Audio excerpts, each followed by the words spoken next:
Good day, everyone.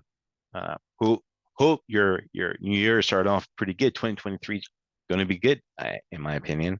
You know, so if this is your first time watching this video or my YouTube channel, thank you for tuning in. The whole point of me making these videos is to help you get to six figures, so that later down the line we could do some other business later, like investments and stuff like that, houses and what have you. But predominantly, I speak about the IT market and how to actually transition from where you are to where you want to be. So today, we're talking about the job market 2023, January, all months, and it is surprisingly booming. And, you know, I'm going to cover off like what skills are in demand or I'm seeing demand so far. My personal experience of the market and like me talking to recruiters and stuff like that, and the game plan. We're going to finish off like what should we be aiming for, where we should be going, in my humble opinion of things, of course. But you need to be able to put things in perspective of where you want to be, and that's about it. So yeah, let's crack on. Let me share my screen and see where things are going. So, if I haven't said already, Happy New Year. And what a glorious year it is. The January market is surprisingly really high. It's rich, man. It's not a bear market at all. It's bull. It's a bull on a Red Bull drip. You know what I mean? It's just like bursting at the seams. People are busy so far, in my humble opinion. But what I'm seeing is that a lot of roles were put on hold in November, October, November, or people apply for roles in October, November. And then what's happened is that no one really knew what was happening in the terms of the economy and the global economy, and recession was going to happen, and people were frightened, and businesses were like, what should we do? Should we hold on? In fear is a bad thing, man. I just, you need to be able to think people in your brain. So what was happening in the market was is that yeah, things just basically, and then of course the Christmas party, the bosses want to chill out, relax, pretend that they're cool and hip with their other companions, which there never are. You should just grow up, really. But yeah, it's just the way how it is. So what am I experiencing? So what I'm experiencing is that those rules that I've applied for back in the past, and I apply not because I just looking to move on and stuff like that, but so I can actually help give you information on what best you can position yourself and what your experiences and stuff. What I'm seeing is a lot of people calling up and say, "Hey, you know that role we spoke about in October? Well, you just won't believe it. It's back on."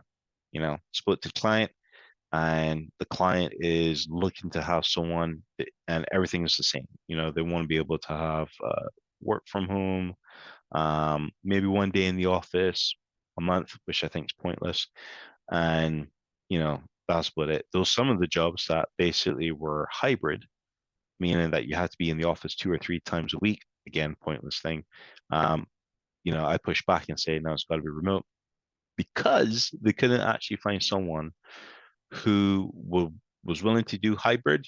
Surprisingly enough, to come back and say, yeah, they'll consider you for a full remote job if you have an interview. I was just like, nah, no thanks. Because basically, you should say that in the beginning. You know, if you can't make your mind up as a business, it's not really a good thing for somebody who's ambitious to be looking at your job. If you can't make a decision wholeheartedly, I gotta, from experience, it means that you're too twitchy, man. I'm letting you go. So that's where we are. German market is good. Now, bear this in mind, right? There's a lot of competition. Okay, there's a lot of competition across us, guys and girls who are looking for some work. It's all good. You know what I mean? It's all fair in love and war and all that. But here's the evidence I know. And that is this. I'm seeing more of these jobs on LinkedIn. LinkedIn is a really good indicator of how many people are going for a job because you don't get this on the other job boards. And yesterday, if you can see here where I'm highlighting 145 applicants, 145. Yesterday at the same time, it was like 20. So what I'm seeing is that here's the trend. All those folks, all those people, contractors, permanent people who didn't know what was happening in the recession, didn't know what was happening in time. What they're saying is that look, January, there's no recession. It's jobs are plentiful. It is time for me to be able to just ditch my contract or my permanent job and finally get a job that I really want or I've seen or I like the look of. And that's what you're happening. That's what I think is happening. Now, how do I know that? Because when I speak to recruiters, basically what's happening is that the recruiters are going, hey, this job is available. And I go, oh, that's interesting. Is this a new role? Is this replacing it? Well, they say, funny enough, Jude, funny enough, my contractor who's working this position has decided to resign. I mean, she's got or he's got a new role to go to. So I need to fill this job. They've been there for a year. I just, oh, that's interesting. Why a year, you think? Well, the contract was that for a long time. And they say, I think people are just looking for stability until they could find out what's happening in the in the global finance, UK finance recession, whatever. So I think in for January, you're going to have a lot of competition. Is that a bad thing? Not really, because just as I alluded to, if somebody leaves a job and they go for a new job, that means there's one job less on the market. But until that person's job is advertised, there's another job on the market. It's just a cycle. And you need to know where you are in the cycle. Are you in the cycle of applying for a new position, or are you in the cycle for applying for a position that became available because somebody's resigned? Once you know where you are in that cycle of everything, then it's easy for you to position your way of attack, you know? So I think personally, it's easy for me to get a job to replace someone, because basically what it is that if you can actually project that you can replace or you can step into that person's shoes, then you most likely can be hired. If you can project that you're actually better than that person, which I'm not trying to be big headed or anything, but if you can say what it is that you like about that person did well, you can actually articulate in the interview, you're capable of doing the same thing or more, and given evidence of your past experience. So there's a tip. So let's talk about what skills are in demand. What am I seeing a lot of people calling me about? What am I seeing a lot of people actually just trying to understand where we are in the market? It's DevOps is always going to be big. I mean, I do appreciate on the permanent role here that I have share on my screen. We've got 285 jobs at the 100 grand mark. And I mean, you say, look, if you're interested in six figures, you definitely did a good decision in this career, right? If you're interested in having a good reward for your role, again, same thing. Good, good career move. But what I'm also seeing is that, there's a big climb for rules being at 100 grand. And, I think basically what's happening is that you've got this cycle that's happening where um, permanent persons who want to be able to be working as a DevOps in DevOps look at the contractor market and go, hold on for a second, I could do this same job, have maybe less stress, maybe earn more skills in a contracting position and get paid almost three times as much. Three times. So why am I in a permanent position? Because if you're looking for security, well, there's no true such thing as security in a permanent job. It's just basically it's harder for them to get rid of you. They have to give you like a month's notice or 2 months, depending on your contract. And or if they're making you redundant, they have to have a justification as to why your position is no longer needed. But they can't re-advertise for that position in 6 months. I believe that was the case. Things may have changed. But here's the point. Is that if you wish to attract new skill, or if you wish to attract the skill in the market, you got to pay them. You got to be able to reward them with good money, because good money means, they feel as though that they have achieved something. Not only that, they can afford things and their family prospers. Money is a tool, ladies and gentlemen. It's good to talk about the cash. But what you're seeing is that IT is now where I think it's going to go, you know, contract rate and permanent rate are just going to be a little bit 20 to 30 grand difference. At some point pretty soon, I apologize, that's my alarm.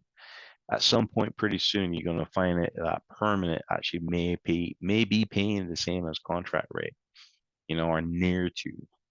So that's the thing that I'm seeing. But what skills are in demand? So DevOps, yes, is always the case. Remote, sweet. You can't actually, and I'm only looking for remote, and there's 285 jobs at remote. I wonder if I take remote off, if that would bounce. If not bounce, but is that going to increase? Well, yes, yes, yes. It does. It does increase. It does increase massively, massively, massively. No, no, no, no, no. It's not 1.7. What is that? Azure Dev Ops. Yeah, 177. Whoa, how did I get to 800 just now? Okay, well, anyway, it's there's no, that can't be the case. How could that be? Azure DevOps. What did I do wrong? How can you have more Azure DevOps? And it should be the same. Okay, I gotta speak to the guys and see why that has happened. But anyway, still impressive. Also remote. 285 and back where I was. Okay, that's interesting. But there's more jobs advertised for remote than there are actually non. Is that the case? Oh my goodness. Um, if that's the case, brilliant. So the skills, DevOps, yep. You're gonna have DevOps. That's always gonna be man. What about DevSecOps? I'm getting a lot of calls for these. You know, could you come in and help with security? Can you come in? So DevSecOps is here. Can you come in and help these particular roles? A lot of people are asking for security this year. And I'll tell you why, because a lot of people are moving to the cloud. A lot of people are not sleeping well at night. Those managers out there in financial operations, hello. I know you boys and girls aren't having good night's sleep because basically you're worried about security and getting hacked and making sure that nobody's stealing your business. Gonna blame you really because downtime equals what? No revenue, no money. And if you're not paying the right rate, if you're a manager who's actually listening to this, and you're just going to not have people that are motivated as contractors. If you're not giving people good rewards in permanent positions, same thing, man. You just got to pay a good rate, and treat your boys and girls, your DevOps, SecOps leads, and stuff like that with due care and attention and respect. Because those are the people that is going to help you have a good night rest. Yeah. So security, definitely. DevOps, definitely. Um, Engineering, yeah. But you know what I'm also seeing the trend of that's increasing is data. Probably Azure data. I think we could probably look at that. Azure data architect, all those things, those are in big, big demand. So what would I suggest? Well, I talk a lot about money, but only because it's a tool. That's my favorite tool. But you got to try to know who you are, what you want, and what's your reward.